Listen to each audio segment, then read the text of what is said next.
Bien, mesdames, messieurs, monsieur le Président, d'autres présidents de chambre consulaire sont là, je les salue. Mon cher Alain, moi je vais être très rapide parce que ce sont au niveau de la région, pas ceux du département. Je pense que tu auras l'occasion tout à l'heure de visiter cet établissement et qu'il est effectivement remarquable, architecturellement remarquable. C'est dommage, c'est la nuit, on n'y voit pas très bien. Et nous avons eu l'occasion au mois de juin d'inaugurer ce. Tu as failli arriver à temps, mais c'était un peu occulté, comme disait l'autre, d'inaugurer cette structure. Je vous ai entendu, monsieur le président de la Chambre, sur la conjoncture, elle n'est pas bonne, on le sait. En 2014, au moins le permis de construire déposé en 2013, et nous mesurons tout ça très facilement à travers les droits de mutation. Pour la conjoncture, elle est mauvaise. Et nous sommes toutes et tous à espérer que 2015, il y aura un rebond. Ce n'est pas évident. Il y a aujourd'hui des facteurs objectifs qui peuvent laisser espérer, hein, des données monétaires, l'euro qui est passé en dessous de son cours d'introduction pour la première fois aujourd'hui, il est en dessous du taux de 2000, ça fait un gain, un avantage de près du point pour les entreprises européennes, dont les nôtres. Le prix de l'énergie, qui n'a jamais été aussi bas, le plan Juncker qui est en train de formalisation, bon bref, il faudrait qu'il y ait un rebond en 2015. Parce que si, en 2015, le rebond n'existait pas, alors on entrerait dans une autre phase de conjoncture qui serait peut-être celle de la déflation et qui serait dangereuse. Donc je pense, très sincèrement, que toutes les énergies, y compris dans tous les pays européens où les approches sont quand même assez différentes, je ne dirais pas plus, vont comprendre en fait que c'est le moment. On a des taux négatifs aujourd'hui, n'est-ce pas? Aujourd'hui, un bon du trésor allemand, à 5 ans, il faut payer pour en avoir. Il ne rapporte plus rien. Il faut donner 0,007, je ne sais plus combien. Avant c'était les 2 ans, maintenant c'est les 5 ans, ça va vers les 10 ans. On appelle ça le prix du coffre, c'est-à-dire que les détenteurs de capitaux achètent du bon du trésor, non pas de rémunération, mais doivent de surcroît payer un intérêt négatif. Bon, bref, j'arrête là. Donc j'espère, Monsieur le Président, que le rebond l'aura. Deuxième point, rapidement, nous sommes attachés à l'apprentissage, Monsieur le Président, vous avez fait allusion à la conjoncture, nous savons, vous et moi aussi, et c'est pour ça que vous avez choisi de mettre un développeur, qu'il y a encore beaucoup d'entreprises qui n'ont jamais eu d'artisan, et nous avons des efforts conjugués, vous venez de les rappeler, notamment de la région et l'État aussi, pour essayer de développer l'apprentissage. De son côté, bien que ce ne soit pas sa compétence, le Conseil général donne une prime aux familles apprenties. Il y en a distribué 500 quand même cette année. Moi, je ne pensais pas qu'il y en aurait autant.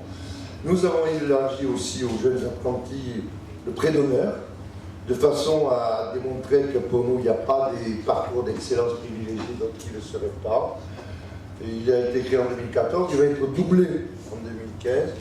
Et puis dans le cadre du plan jeunesse, nous avons fait des efforts sur les transports pour les apprentis, parce qu'on faisait toujours les scolaires, les étudiants, et puis les apprentis, tout ça. Donc ce sera fait. Voilà. Donc, ça n'est pas la compétence particulière du département, mais on ne peut pas se désintéresser non plus de cette problématique-là. Et c'est la raison pour laquelle on vous aide d'ailleurs, vous, Chambre des métiers, à faire de la promotion dans les collèges, dans les lycées, de façon à susciter des vocations, parce que nous savons que dans le contexte actuel, c'est une voie positive. Un apprenti qui a réussi son parcours, en général, ne se retrouve pas, lui, à Pôle emploi. Voilà. Donc, cela dit, je me tourne maintenant vers notre président. Je le remercie de sa présence. J'ai vu, il m'a semblé qu'il avait éliminé quelques incertitudes au niveau des futures échéances. C'est pas comme dans les Landes on ne sait pas. Mais à la région, on sait. On sait. Et donc, j'espère que ce parcours sera victorieux, mon cher Alain, parce que le département des Landes, je ne sais pas qui à ce moment-là sera en charge de ce département, mais en tout cas, il a des projets. Il n'a pas de candidat, mais il a des projets. Et ce que je sais de façon certaine, c'est que pour réaliser ces projets, je regarde Delpéra, je regarde la Grave, je regarde tous les conseils régionaux, Madame Ariusec aussi, notre président de la Laudac, il faudra des sous, quoi. Et nous savons, parce que ça a toujours été le cas, que la région sera là. Il nous faudrait tout parce que, en plus, et tu le sais Alain, aussi bien que moi, des éléments de conjoncture nationale ou européenne dont on parle toujours, il y a aussi l'initiative locale. Les élus ne sont pas décideurs au sens propre de la création d'emplois, mais ils ont comme responsabilité de créer un environnement qui attire les entreprises ou qui leur facilite la vie ou qui leur permet d'être compétitifs.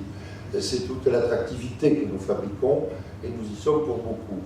Et nous le faisons, nous essayons de le faire avec des zones d'activité, avec des destinations touristiques pour faire monter le potentiel et surtout le panier de dépenses, n'est-ce pas, du touriste, de l'un de ces 22 millions de touristes qui viennent faire une nuitée dans le département, Monsieur le Président, qui est passé en tête maintenant pour le tourisme, hein, et qui, vous le savez, a aussi une vocation démographique importante.